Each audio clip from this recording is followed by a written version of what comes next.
Hi, I'm Megan, an exercise physiologist at Lake Huron Medical Center, and I'd like to share a quick but important message that could change the way that you shop for your groceries.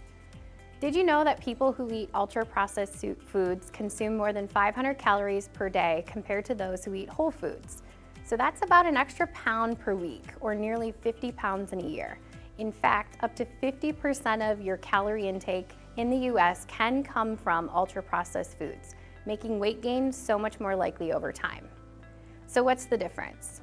Whole foods are foods that come straight from nature. Think of foods like fruits and vegetables and nuts and seeds, whole grains, and even lean proteins. These are packed with nutrients and they require little to no processing. Processed foods have been altered in some sort of way during preparation, but not all processing is bad.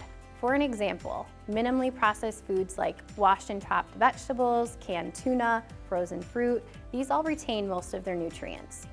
Some foods are processed for safety, generally like milk that is pasteurized.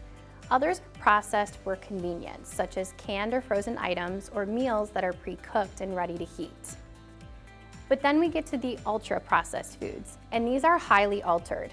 They're industrially made and products that are filled with ingredients you normally wouldn't use at home, like artificial flavors, preservatives, sweeteners, and emulsifiers. These foods are low in nutrients and really high in calories, and they often don't resemble the original food at all.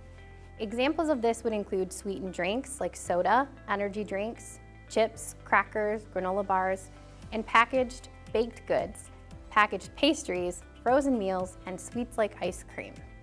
So why does this matter? Well, as technology and food manufacturing advance, these foods have become more common, but they've also become more harmful. Research shows that eating too many of them can lead to increased risk of obesity, higher blood pressure, high cholesterol, heart disease, type 2 diabetes, and even certain cancers. So what can you do? Ultimately, try to limit ultra-processed foods as much as you can. Instead, focus on whole or minimally processed foods like fresh fruits and vegetables, and small portions of whole grains and lean protein, like healthy fats and nuts and seeds and fatty fish. So thanks for listening and living healthy with Lake Huron Medical Center.